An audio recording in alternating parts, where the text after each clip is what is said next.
Amy and I are here, and we've been talking about differences. Because our conversation started around, how do we explain where we started from? We were talking about what makes a person gay. Is it, about Right. 10, 15 years ago, people, maybe 20 years ago, they would say it was because, your parents, the way you were raised, or, your mom was mean to you, or your dad wasn't, or didn't like you, and so you ended up going the other direction. Now, it's a genetic thing. They talk about the genetics. And so we were looking into the part about being gay and being transgender. Right. And it's very interesting. It was very detailed what we read, what we learned. It was on YouTube. Yeah. It was detailed, and they talked too fast. I couldn't keep up. Yeah, they crammed a 40-minute teaching into 4 minutes. Yeah, but I mean, we got the gist of it, right? And so then that got us talking about... And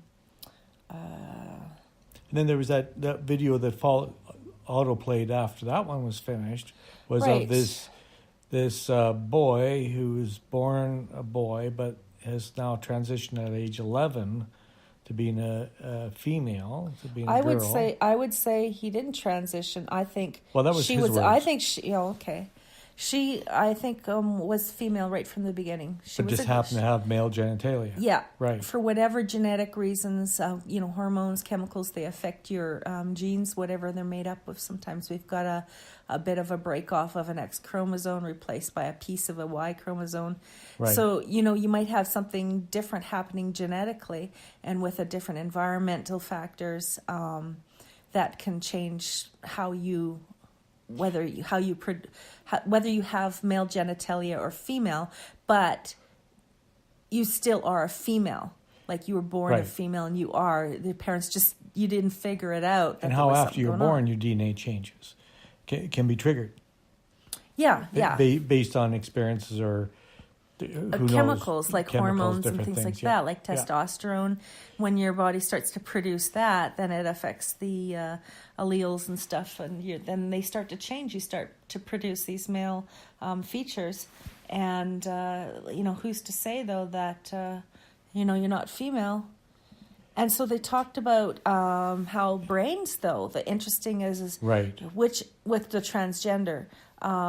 If you identify with being female, whether or not you've got that genitalia, that you have the same type of brain as a female. And the thing is Right. that, people say that there's no difference, but actually there is a difference in the composition and the activity in certain parts of the brain, like the frontal cortex, more so for females, is more developed.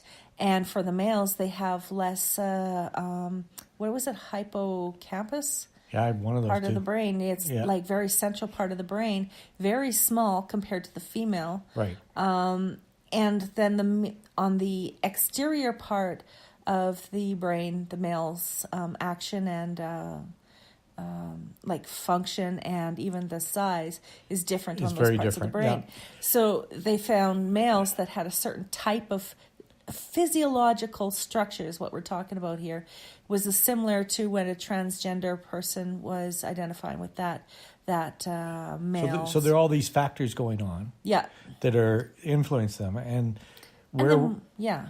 Where I thought we could go with this conversation is in terms of one of the things we're doing in Life Origami is talk about the 4 laws of individuality, and one of them is self-expression.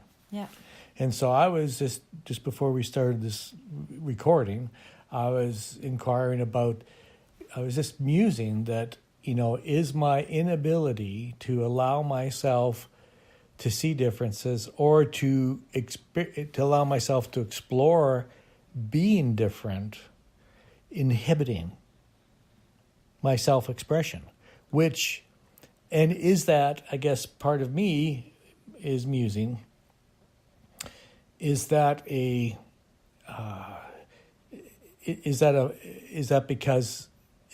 how does self-acceptance play into my willingness to explore to see differences, to allow people to be different, to allow myself to explore differences and to be different, and to take risk, or to try new things. And how does that inhibit my self-expression? I think that a lot of people are born to believe in the laws of science and physics, the rules of society, structured schedules, all those kind of things where they know there's definite answers to yes and no, different answers to things. And so, we go around thinking, okay, it's not okay for him to play with a doll. Right. And it's not okay for her to play with G.I. Joes. And, there's all these rules. We become attached to wanting their things to be a certain way. And usually... Or we're told that things are a certain way. That's where it comes from. And the thing is that there's somehow... when you're attaching to things and you can't let go, there's some sort of a roadblock there. There's some sort of a blame, shame, guilt beating going on behind the scenes that won't allow you to detach from something. At your adherence to society principles and values and belief systems. Expectations based on how you appear. Right. What you look like. The fact that when you're born, they see male genitalia. Oh, you have a boy, and then you raise the boy as a boy. But in that case with Chazzy, if you look up Chazzy on YouTube, you're gonna see this NBC video where they tell the story and interview this young girl, how always felt from a very young age he was attracted to. You go over to visit playmates, and they would play dress up, and he'd play dress up. He'd get dressed up in dresses, and he'd want to be a ballerina. Well, he was a he at the time, because he was she. She was a she all the time. She was never a he. Well, that's a fair point, but the point I'm making though is that he's sort of trapped in a projection of being male. Is my point. Yeah. And that she was desperately seeking that self-expression. Mm-hmm. So there are those core issues that there's a fundamental innate. So what makes self-expression a law of individuality? Well, what is a law? A law is something that, gravity is the law of gravity. Gravity just works, otherwise we'd be floating.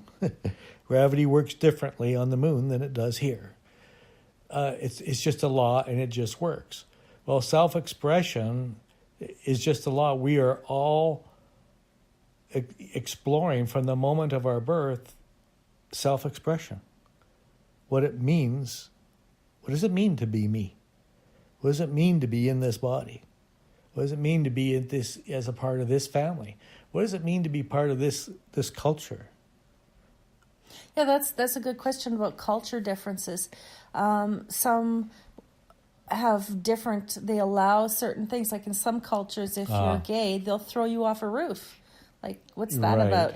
Or in some countries, the president will not allow you to identify with being what gender you actually are versus your genitalia. Right. And they won't even allow it. You're allowed to beat up transgender people. They're not. And there may be a change going on down in the United States right now, where the Trump administration is it's either changed or in the process of changing that it's going to be based your sex is going to be based solely on your genitalia. Yeah, that's at just, birth.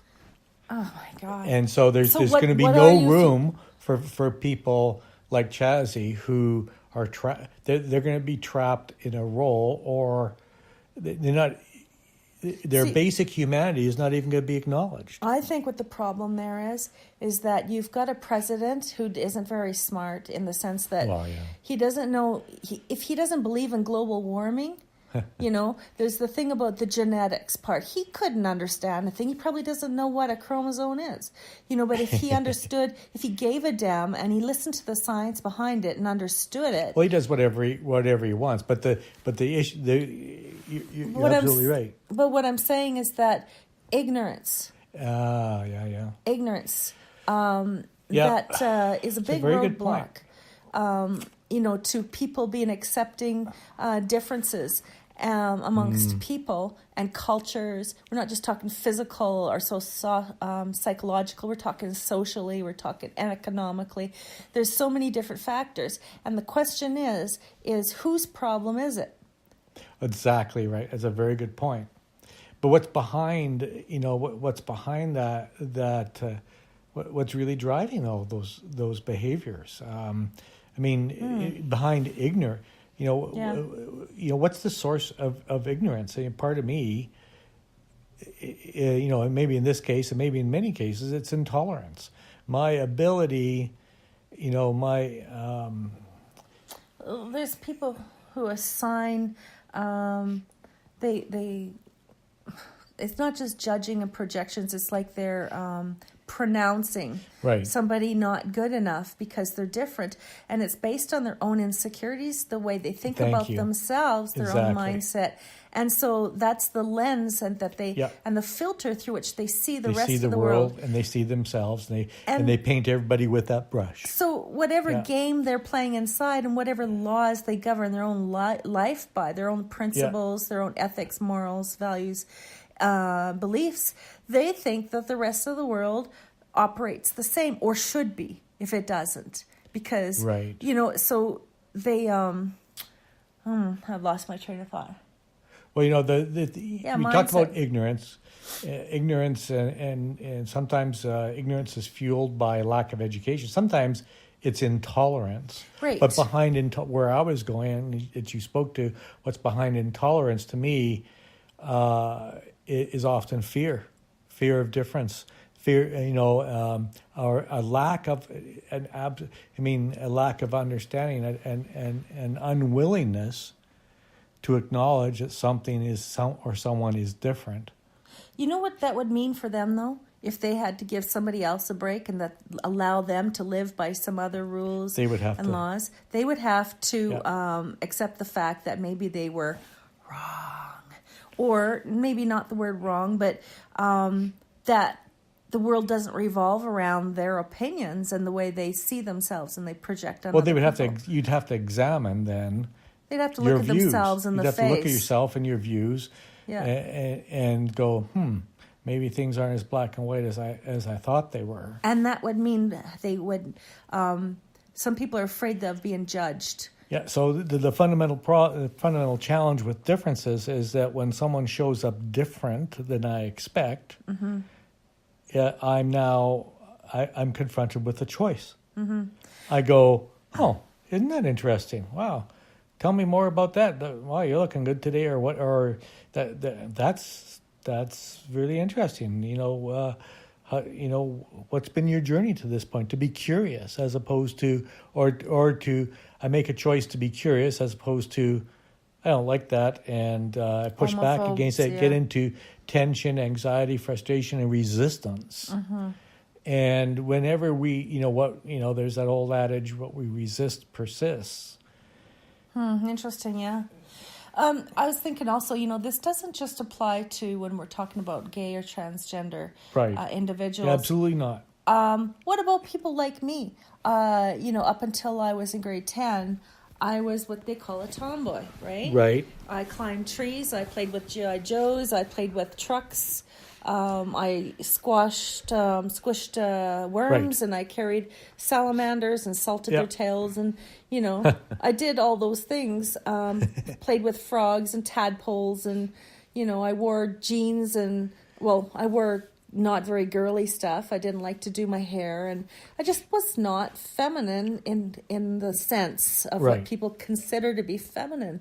And then something happened about grade 10, 11, and I started I wanted to do something with my hair. I want my ears pierced. Okay. I wanted to start wearing makeup. I loved blouses that had some sort of embroidery into it, or even crocheted type of clothing. And I started wearing heels, and you know what I mean? It just changed my perspective on things, and that's okay. Now, what about people, though, that identify themselves as female, and they have female genitalia, but they like to do the same. They like science, they like math, all the things that are like men kind of things. But you see that's okay. And Jada, my daughter, was telling me that there is a higher percentage now of females in university studying science and math than there are men now. Wow, that's flip-flopped. Yes. That's awesome. But you see, it's interesting. You talk about these differences. Now, when I was growing up, I felt different. So first of all, I'm the youngest, and my brother's 8 years older, my sister's 13 years older. There's big difference in age. Yeah. And their whole life, our lives were very different. My life, 8 years younger and 13 years younger, was very different than what they were at, what they were experiencing. But the biggest difference that I struggle with is my mother used to talk about how I was different, how I was more like her side of the family, how I was more like the Guthries and not the Dixons. And my brother and sister were very much smaller boned, probably 5-something, 5.5 feet, that type of thing. But I was very different. I was more chunky, I was more barrel-chested, as my mother referred to. I was different. I felt different, and I subsequently, but in my child brain, I took that to mean that I was not the same. There was that there was something wrong with me, and that I wasn't technically a part of the family. I didn't fit in. Yeah. And so there was that. It took me decades to sort that out, and it wasn't probably till my 30s that I really began to wrap my arms around the fact that I was different. And when I I didn't actually meet my uncles on my mother's side and their children until much later, because I was born so much later than my brothers and sisters. They had cousins their age. I didn't, and because of that, we didn't travel in those circles when I was being raised. I didn't meet the Guthrie side of the family till I was in my late 20s, mid-20s, late 20s, early 30s, and I could see that I was definitely like the Guthrie side, so I began to feel like I fit. I began to see, I guess mom was right. Yeah. And I didn't have that inferiority. That inferiority slowly evaporated, that I wasn't a Dixon. Mm-hmm. It's strange how it works. It's funny how you identify, like, if my dad was to say, oh, you're like this side of the family, then right away you start thinking about your uncle that drinks, or your aunt that plays the piano, or your cousin who is maybe a mongoloid, or you know what I'm saying? You start thinking, oh my God, I'm on that side of the family. Or on the other side of the family, they're all daft apiths, so they might all be intelligent, right? Right. You're like, oh, good, I'm on this side of the family. And then there was this, on my side of the family, there was this whispering about my uncle's first wife and this and that. And that as a kid, you hear this stuff, and it imprints you, right? Yeah, I like that word, imprints. Yeah. Our imprints. So, we're born male. We're born with male or female genitalia, and we're raised culturally to be a male or a female. We're imprinted with those characteristics. We're imprinted with, we don't do that in our family. Our family is this way. Our family is German. Our family is Scottish. Our family is English, whatever it might be. We got all these imprints and almost like software programs, scripts that are running based on memories, based on experiences, which lies into which feeds and could trigger an experience, which triggers the epigenetics to change our genes. And so there was also a study of twins. And they did this study, and they found, that identical twins are supposed to have the same DNA. They do. Except what they found with, they started studying twins, where one was straight and one was gay, and they found that the DNA of the gay twin changed from birth. And that's when you talk about environmental changes. Environmental changes, the whole epigenetic, the environmental impact, which means the good news is, which means our environment shapes us, who we're with, what we do, what our experiences are, how we're raised, the society we're in, the community, everything we experience in our life shapes us. The good news is, if we make conscious choices, we can change and rewire our brain and rewrite those programs and re-imprint ourselves. So what are you suggesting? What are you saying? Awareness is the first step. Okay. Because self-expression. How does that relate to, though, whether you're gay or straight? I mean... Well, I'm saying that... So, for example, if I have attraction towards the same sex, and I don't feel comfortable, safe, or otherwise being able to express that or explore that, my self-expression is going to be stunted. Oh, okay. I see what you're talking about. Yeah, so the psychological part of it. There's a whole psychological... accepting yourself for who you are. Self-acceptance is a gigantic part of giving, to the degree that I get to a place of self-acceptance, that I would let myself do things. So, for example, in my life, I've always thought of my creativity as being in business, my creativity in my writing. And it's only since we've been married and you've got involved with different crafts and stuff that I started exploring with sketching and painting. And so I'm in the process of creating a Christmas ornament. I bought an ornament, and I'm in the process of coloring it and painting it, and I drew a mandala on it. And that's something that I literally felt drawn to, but yet for years and decades, I didn't give myself permission to explore that. I didn't have the acceptance that, for some reason. I think when you can reach a place of self-acceptance, then you have the confidence, because you don't have the luggage and the baggage dragging on your, around your ankles, from moving you forward and growing and figuring out who you are, what you want, what matters to you, what gives your life meaning, and giving yourself the permission to pursue those things. It's not just a matter of knowing what matters, but being able to maybe be unshakable to the point that you will just do whatever it is that makes your life fulfilling. Which opens you up to a whole realm of possibilities. Doesn't mean you're going to do them all. Yeah. But at least you could explore it and look at it. There's that old saying that whether you think you can or whether you think you can't, you're right. You're right. And I think also when you start having good experiences, like let's say you decide, I want to be a hairdresser. Let's say you're male and I want to be a hairdresser.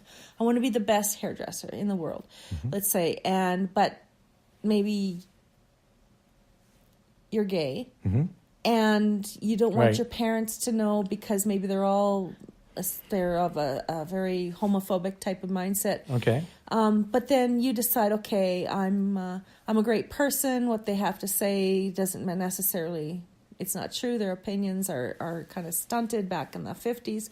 So I'm just going to do my own thing. So you go out, you go to school, you become a hairstylist, you go to your first salon, you start working, you get all these people that love you doing their hair. Next thing you know, you're going to those competitions where you're doing hair and stuff, and then you win a couple of medals. Next thing you know, you're going to Hollywood, you're doing hair there for somebody who's got this happened to a friend of mine who wasn't gay, but anyway, he got to go, and they would phone him up and say, oh, come and do my hair, and I'm doing a show, and so he'd run up there and do their hair. And so when you start having these good experiences,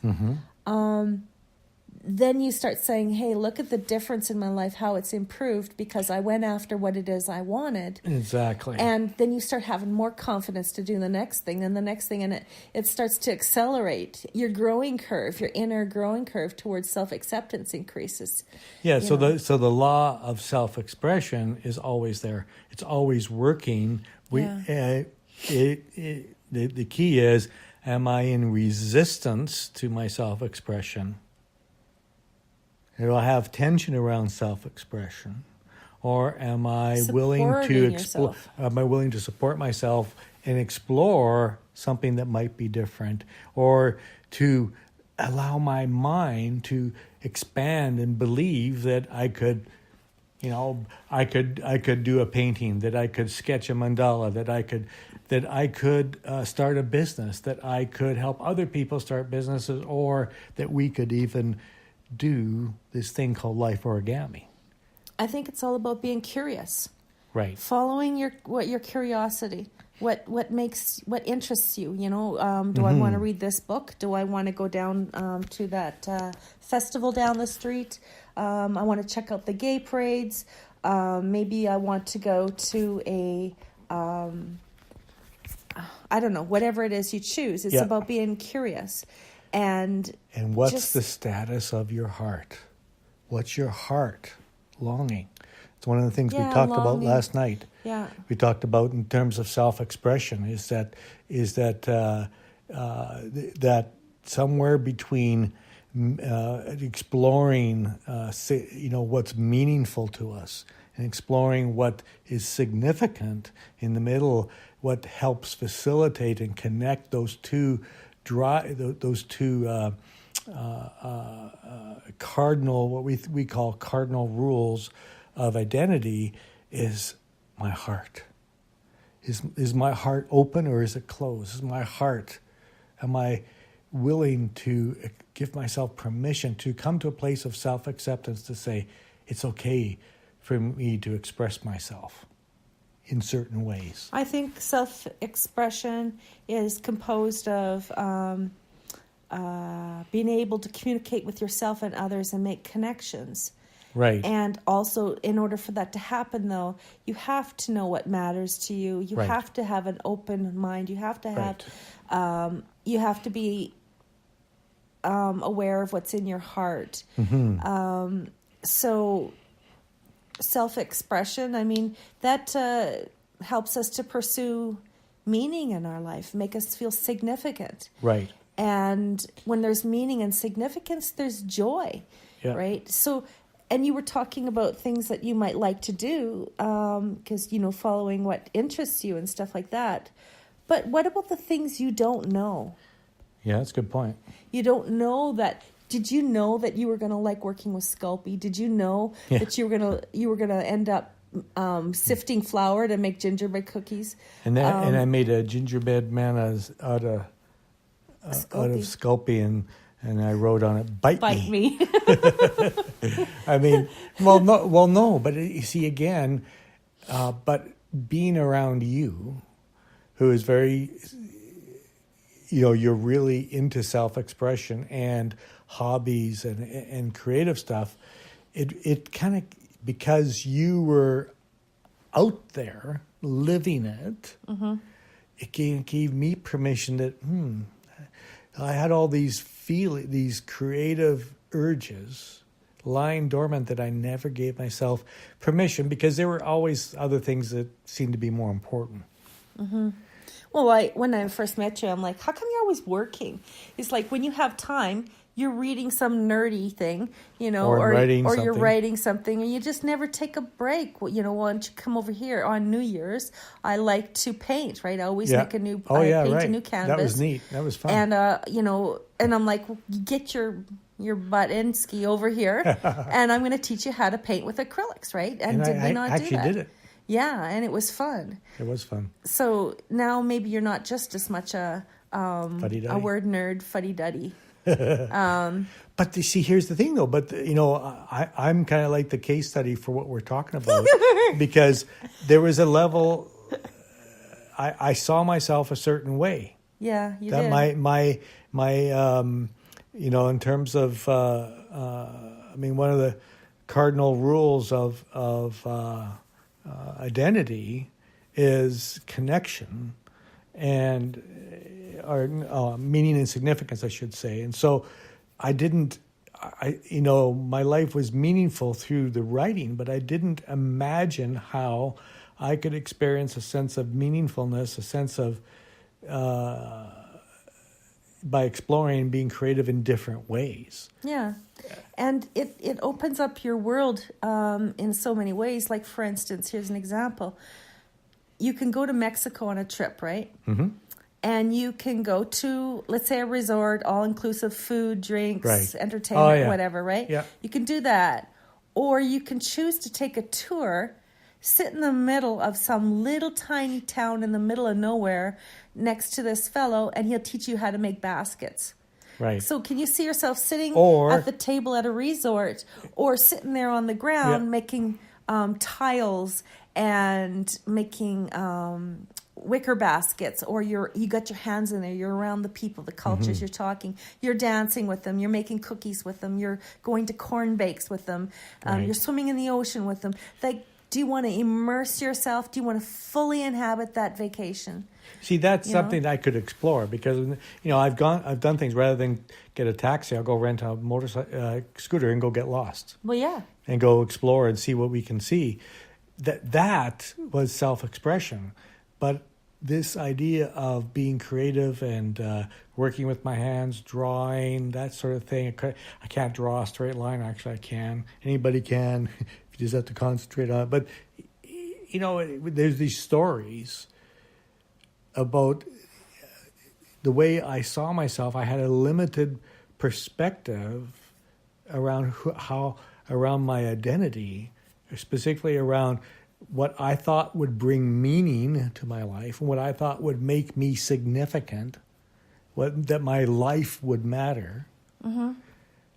Is changing. Now, it's always been in a state of flux. Then there's the society thing. Okay, what makes you matter? Your life matter. Whether you have toys, whether you have money, whether you have family and You're friends. You're an NBA basketball star. Whatever it is, you did this, you said this, you felt that. What one person thinks is successful and the other doesn't. So now, let's say if my parents were to meet you, which they never will, if I have my way. They would say, oh, he's a business coach. When's he going to get a real job? Because you work from the house. They don't believe in this entrepreneurship thing, right? Right. So if you're not a doctor, lawyer, and you don't work for Chrysler Canada, you're just not ever going to be enough. But on the other token, then there's people that'll look at you and say, oh, man, it must be nice. You can set your own hours. Right. You could work as much as you want or as little as you want. You can take off and go on a vacation. You can coach from anywhere. We're talking about imprinting again, aren't we? Yeah. So, are you going to say, okay, well, I'm not going to go into, let's say we're kids and we're going into the world of going to college and stuff. And you say, okay, well, I have always wanted to be an artist. I want to take this arts program. Right. And your dad's saying to you, yeah, but if you're an artist, you're going to be hungry. You're never going to amount to anything. You're going to be a loser, whatever it is they want to throw at you. Mm-hmm. I think you should, since you happen to be good in chemistry, we think you should be a chemist. Yeah. And, so you end up going into chemistry because then they don't call you stupid. They don't call you any of those things. You do what is acceptable to your parents because you want to earn their love. But at some point in your life, you're going to cut the umbilical cord and you're going to say, I still want to paint and I'm damn good at it. Right. And I'm miserable in the chemistry lab. So you follow your bliss, but there's a certain amount of detachment that has to happen. That's very interesting because in my case, it was flipped. You see, when I was my last year of high school, I ended up with mono and pneumonia, and then a year later, my dad died. But before my father died, we had this conversation. I call it the conversation on the orange couch because he had an identity for me of going to university. Oh, he did, eh? He saw How'd that go for how him? intelligent I was. Well, my father went to university. He actually had a business degree. Oh, yeah, okay. And so he knew how that worked. But he had an identity around going to university. Oh, but okay. he had a desire to support me to help explore that. But I didn't have that identity. Because at high school, I didn't pursue matriculation. Yeah. I went to Harry Ainley High School in Edmonton, which was a sort of trades kind of thing, yeah. kind of thing. I didn't pursue matriculation, but I eventually got my high school diploma. I had to go get English 30 afterwards because I was sick and I didn't have enough credits. Anyways, long story short, I had an identity around my ability to work with my hands. Because when I was in high school, in junior high, I had a really positive experience in shop. And then I went to high school. I took drafting, I took sheet metal, I took machine shop, I took welding, I took building construction, what else did I take? And auto mechanics. And I really glommed onto cars. I really enjoyed working with cars. And I got a job pumping gas. And so I had this identity that was forming around cars. And then I was invited by my employer to apprentice as a mechanic. And I was about to do that, and then I got sick. But my point is, I definitely can look back now and see that I had this imprint of being a mechanic, imprint of being good with working with my hands, and my struggle with math could have been overcome. I know that now, but I did not have the identity, the belief that I could embrace that. I think I had that same type of thing about my kids. I thought, I didn't get the chance to go to college. It was against my parents' religion for me to be a human being. Mm-hmm. And I had this thought in my head when I got older and had all my kids, that they're all going to go to university. They're all going to go to college. Yeah. And they're going to get a degree so that they can take care of themselves, and they're not going to be homeless like I did. And my daughters aren't going to be subject to males that will make them stay at home and make cookies and not have a career, that kind of thing. I had this thing set in my mind. Yeah. Then you have kids, right? And they don't come with a manual. Right. I wish they came with a thumb drive, but... Download. But the thing was is that we're not all the same. Right. My boys were hands-on. One loved the auto industry. He loved mechanics. He loved parts. And he likes sales. Right. And the other one, he likes cooking and photography and hair and fashion and sales. He likes sales as well, but he also likes electronics and devices. Okay, so that's his thing. So, they're very different type of people. And then I've got a daughter that's, knows languages, kind of like was heading down the direction of being a linguist until she got hit by a car, but she's back on track now.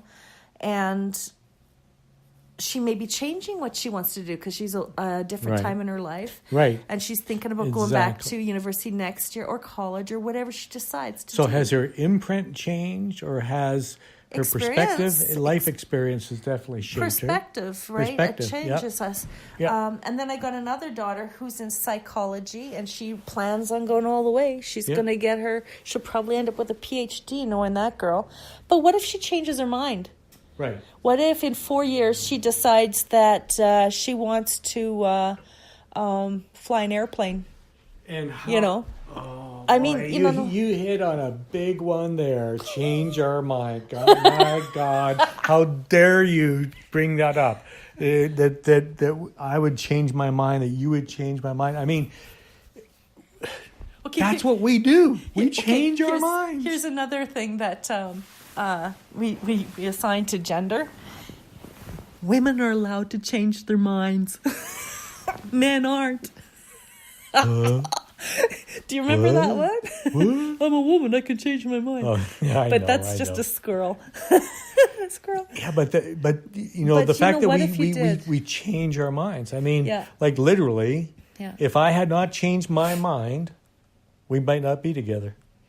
Yeah.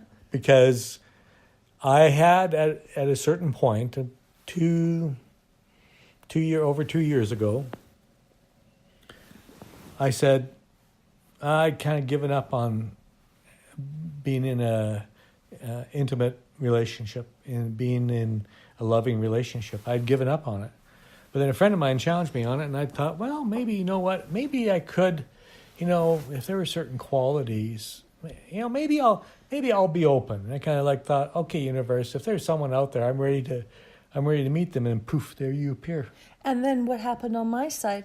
I was Right. I had been staying with my mom since I came back to Alberta.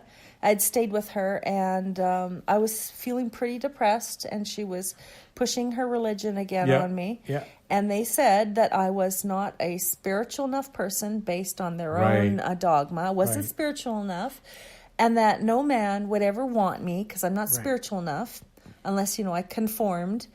And it also wasn't okay to go out with a man that was not in their particular religion. So that was bad. So I was supposed to live my life a martyr, being not enough and being lonely on my own. If you had to believe that? Yeah, I had indulged in it for a very long time. And then at one point I realized that I was getting sick. I was getting physically sick and depressed because I was sad thinking I wasn't enough. And that I couldn't have the things that I wanted. I wanted to be in a relationship. And I'm like, well, who are they? Who are they to tell me I'm not enough? Right? And their version of who God was made him sound like he's some sort of psycho, right? So then I'm thinking, well, maybe their religion isn't all that in a bag of chips, right? So I decided, okay, they said to me that I could not work again because I was having problems with depression. And I'm like, well, that's a bunch of baloney. So I decided I was going to, if I'm having trouble working, why not be an entrepreneur like I was 12 years ago? Right. So I decided I'm going to start another business, but what am I going to do? So I decided to start the inquiry again, like I did when I first changed from science into entertainment. And I thought, I'm going to call my old business coach up. What's Greg doing? Has he written any books lately? Maybe I can pick his brain, Yeah. And so I called him up and found out that he was available living in Red Deer, and I snatched him up real quick. Yeah, we went out for coffee and never looked back. But that's the interesting thing, is that we both we both changed our mind. And so I had to allow myself to call you to go for coffee because you're a male and you're not in that religion. One of the fundamental, exactly. One of the fundamental factors then for self-expression is being willing to change our minds, being willing to, that we don't have to follow our imprints. I think we have to figure out what our own beliefs and values are based on our own experiences and what we've learned from them. I mean, we're all individuals different from somebody else's experiences and the things they believe. We have to figure out what's ours and what is thought baggage from somebody else. And which serves us better to getting better and to personal growth and to being happier and having a more meaningful life. So when you take a look at that, then you can, I lost my train of thought again. Well, dear listener, here's what I would say to you, is that are the imprints, your beliefs, and the things that in the principles, your values, your morals, your ethics, are they holding you back from being fully inhabiting your life, from exploring your self-expression, to expanding or doing something different, changing your mind, whether it's something as innocent as a new hobby or something that, I'm changing careers. I'm done with this career and trying something new, or just giving yourself permission to smile. And to tolerate other people and to get to know other people and accept the differences between cultures. There wouldn't be as much racism. But do you remember what Gandhi said? Be the change you wish to see in the world. You start from the inside, and who you become will be what will follow in your prodigy. You'll be passing along tolerance and stuff to your kids, and that'll move. And what I think is when you start with yourself, you end up you'll help humanity grow. Right. You know, so I think it's just a small thing. You start with yourself, and then it expands to other people. And next thing you know, you have people who may be gay or transgender, and they are feeling comfortable to be in their own skin, in the world that they are, because they're not going to get beat up by some person who has their, has something stuck up their back end. Or maybe you're willing to finally give yourself permission to chase a dream, to actually begin living the dreams, to stop just having the dream and thinking about it, but actually living the dream. Yeah, even giving yourself permission to figure out what your vision is Because and the results you want. Right. Because some people just don't know what that is. So how can you take the right steps to get where you want to go if you don't know where you want to go, because you won't even let yourself look at it? Because to me, to us, it comes down to a key question. How will you evaluate success on your deathbed? Is it going to be about the toys? Is it going to be about your children? Or is it going to, how will you evaluate success on your deathbed? I would think this would be our next podcast. That will be the next podcast.